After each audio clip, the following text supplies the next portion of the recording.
अस्सलाम वालेकुम viewers, how are you? कैसे हैं आप? Thank you so much for supporting me viewers. आपकी सपोर्ट लाजमी है मेरे लिए। आपकी सपोर्ट मेरी स्ट्रेंथ है, तो प्लीज चैनल को लाइक करते रहिएगा, सब्सक्राइब करते रहिएगा। यूट्यूब का सफर टू बी वेरी ऑनेस्ट बहुत मुश्किल है, और जितने भी मेरे भाई बहन हैं जो मुझे सुन रहे हैं, आपकी सपोर्ट की मुझे बहुत ज़रूरत है। हाँ, जिंदगी में कहीं पर भी किसी भी मैदान के अंदर सपोर्ट बहुत ज़रूरी होती है, चाहे फैमिली की हो, फ्रेंड्स की हो, या किसी की भी हो। विदाउट सपोर्ट जिंदगी में आगे बढ़ना बहुत मुश्किल होता है।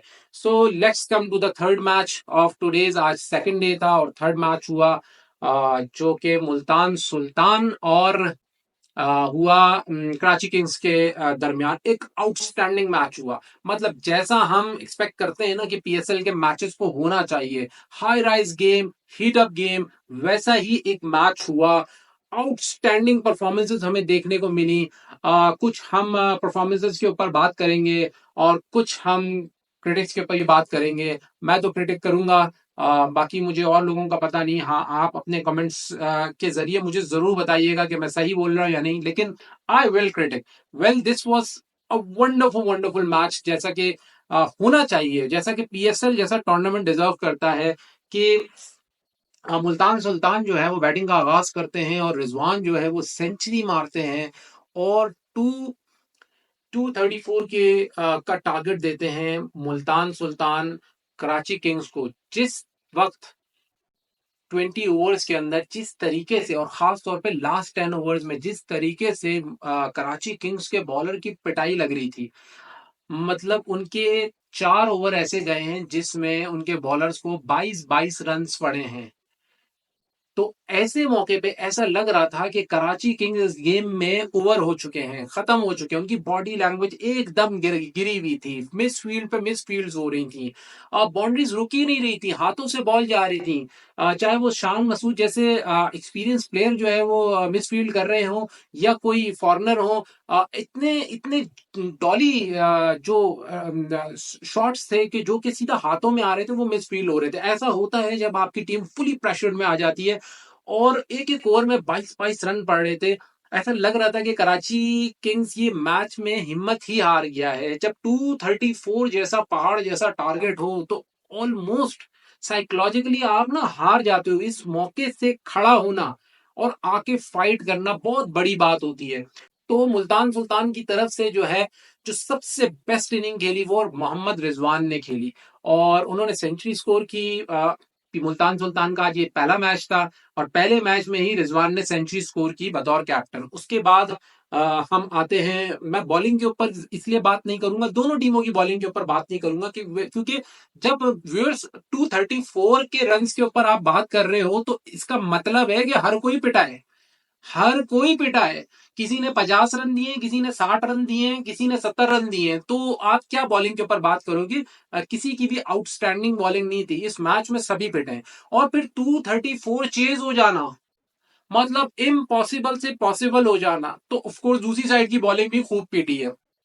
तो यही इस मैच की खासियत है कि पहली इनिंग में 234 जैसा पहाड़ टारगेट खड़ा करना, जिसके बाद कमेंटेटर्स की भी लैंग्वेज यही बता रही थी कि कराची किंग इस मैच से आउट हो चुका है। इट्स वेरी हार्ड कि वो इस मैच के अंदर कहीं compete करेंगे। लेट्स सी कि वो कैसा खेलते हैं, लेकिन कमेंटेटर के कमेंट्स भी हमें कुछ ऐसा ही बता रहे थे। बॉडी लैंग्वेज से पता चल जाता है, बातों से पता चल जाता है कि अब हर कोई क्या सोच रहा है। लेकिन फिर कराची किंग्स आते हैं बैटिंग करने, डेविड वार्नर आते हैं,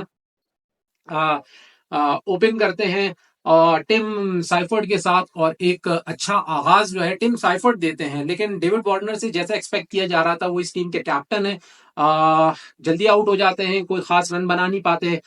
लेकिन टिम साइफर्ड जो है वो दूसरी तरफ से अटैक कर रहे होते हैं, और फिर कुछ टाइम के बाद टिम साइफर्ड भी आउट हो जाते हैं, और उसके बाद 2 विकेट्स उनकी और जल्दी गिर जाती हैं। और यहाँ पर कराची किंग्स की कमर टूट चुकी होती है, जब 79 पे व्यूअर्स वो 4 आउट हो जाते हैं। अब आप सोचें, 79 पे 4 आउट, 234 बनाने हैं, 12 ओवर रह गए हैं। तो इस सिचुएशन में 99% कोई भी कह सकता है कि ये मैच खत्म हो गया है, ये टीम मैच हार गई है। अब यहां से आना बहुत मुश्किल है, पांचवा छठा जो है वो आके खेल रहा है। It's very hard to chase 234 run.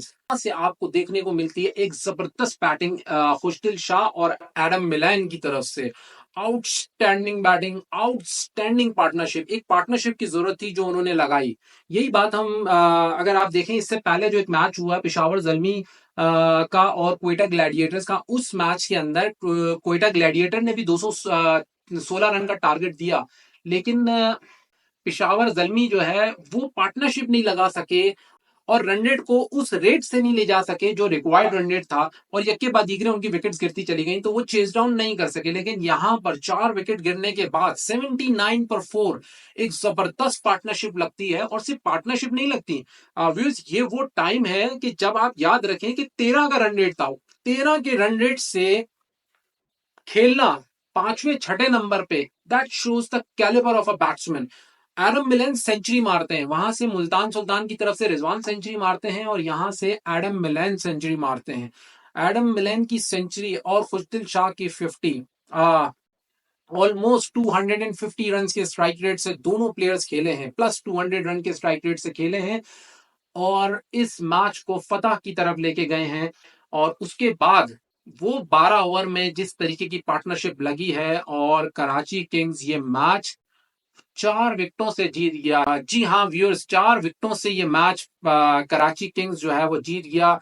वो मैच जो कि कोई एक्सपेक्ट नहीं कर रहा था कि अब यहां से हम जीत सकते हैं। मैंने तो आपको पहले भी बताया कि 234 अगर टारगेट हो ना, तो वैसे ही आप ऑलमोस्ट इस मैच में हार चुके होते हो। और मैंने आपको ये भी बताया कि क्या चाहे कमेंटेटर्स की लैंग्वेज हो, चाहे प्लेयर्स की बॉडी लैंग्वेज हो, दोनों ही बहुत डाउन थी जब 234 का टारगेट बना था। लेकिन फिर आलम मिलान ने वो कर दिया जिसको कोई एक्सपेक्ट ही नहीं कर रहा था। जब 4 आउट हुए थे, अगर आप कराची किंग्स के डग आउट को देखते, सलमान साहब और उनका जितनी भी मैनेजमेंट थी और जितने भी प्लेयर्स थे वो हेड डाउन करके ऐसे बैठे हुए थे, बिकॉज दे नो कि अब ये मैच हम लोग हार गए हैं। लेकिन वहां से एक मिरेकल इनिंग्स खेलना, आलम मिलान की ब्रिलियंट सेंचुरी और कराची किंग्स को फतह तक पहुंचाना और उसके बाद 4 विकेटों से जिताना, एक जबरदस्त परफॉर्मेंस थी। अच्छा, यहां पर मैं ये कहूं कि जिस टीम के खिलाफ 234 चेज हो जाए ना,